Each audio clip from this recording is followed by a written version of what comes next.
Salam Rahayu, kembali lagi di 88 AK Channel. Saya Riko Surya bersama Kang Luki. Di sini kami akan menjelaskan perbedaan sebelum dan setelah bisa ngastral. Apa sih perubahan yang terjadi dalam kehidupan sehari-hari? Nah, nanti ini dijelaskan oleh Kang Luki berdasarkan pengalaman pribadinya, bukan katanya-katanya, tapi beliau ini melakukan prakteknya sendiri. Silakan Kang Luki. Oke, ceritain nih gimana nih. jadi seperti ini pengalaman yang saya alami ketika semenjak gitu bisa ngastral gitu. Yang pertama, sudut pandang jadi berubah. Yang tadinya contohnya masalah lah, biasanya sulit menemukan solusi terhadap masalah gitu. Kalau sekarang tuh lebih ke nyari hal yang beresonansi dengan diri dan dapat clue. Biasanya dapat clue berupa pemahaman atau insight lah. Seperti itu. Nah, ketika dapat insight tersebut, seperti ada apa ya? Kalau misalkan di ini tuh dapat clue, mungkin dapat clue di ininya, terus suara hati pun lebih main. Iya, lebih main. Iya. Informasi pun lebih cepat masuk. Nah, ya. Yang saya alamin tuh ya cepat ngakses informasi. Makanya kalau misalkan ada masalah tuh selalu dapat gitu solusinya. Cuman kita nanganinnya mau apa enggak gitu kan. Balik lagi ke situ sih buat realisasinya gitu. Solusinya selalu dapat, cuman nah masalahnya di penanganannya ini yang harus kita lakuin gitu buru-buru. Biasanya kita dapat hal yang beresonansi itu karena adanya momentum gitu. Kalau misalkan ya biasanya kan kalau dulu saya kayak dientar-entar lah segala sesuatu tuh kayak nunggu sempurna dulu gitu. Nah, kalau sekarang enggak. Ternyata ada momentum gitu di situ yang beresonansi dengan diri kita gitu. Seperti itu, Nah, ya terima kasih Kang Luki. Jadi gini teman-teman, yang disebutkan beresonansi adalah ketika jalur energi tubuh kita itu sudah diperbaiki gitu ya. Ya, itu diperbaiki itu dengan olah napas, dengan pola meditasi, dan juga dibantu dengan alat-alat kristal tentunya, terutama dari liontin kristal. Nah, jadi terjadinya sebuah resonansi itu akan menyerap informasi-informasi. Ya bisa dibilang itu insight yang akhirnya tuh suara hati kita tuh muncul gitu loh. Kita harus melakukan tindakan A atau B atau C. Nah, disitulah sebetulnya siapa decision makernya? Yaitu diri kita pribadi. Yang dari Kang Luki tadi jelaskan itu harus buru-buru mengambil keputusan dan langsung harus gercep. Jangan sampai kita ini, mohon maaf ya, ini plesetan saya apa lawakan saya, jadi kayak Ustadz Jarkoni. Iso ngajar, ura iso ngelakoni.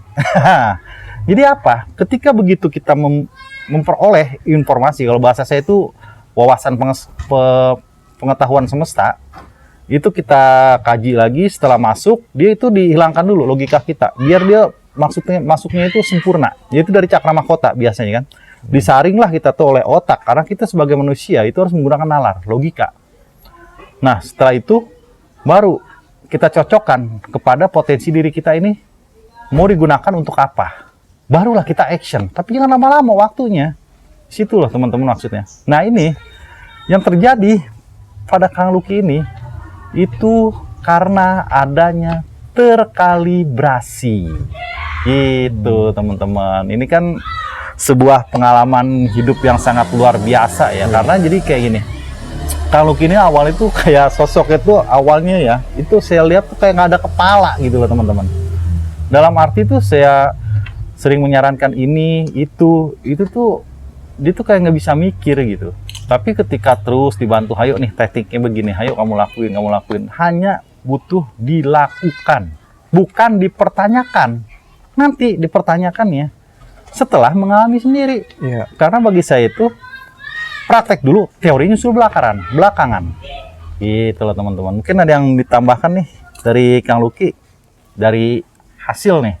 Ngastral itu ngastral gimana sih maksudnya gitu, yang bisa, ini mungkin kan ngastral ke dimensi apa atau melihat apa gitu loh, Kang Luki, bisa ditolong jelasin nih Oh ke iya. teman-teman. Ya kalau misalkan yang saya lakuin sih kayak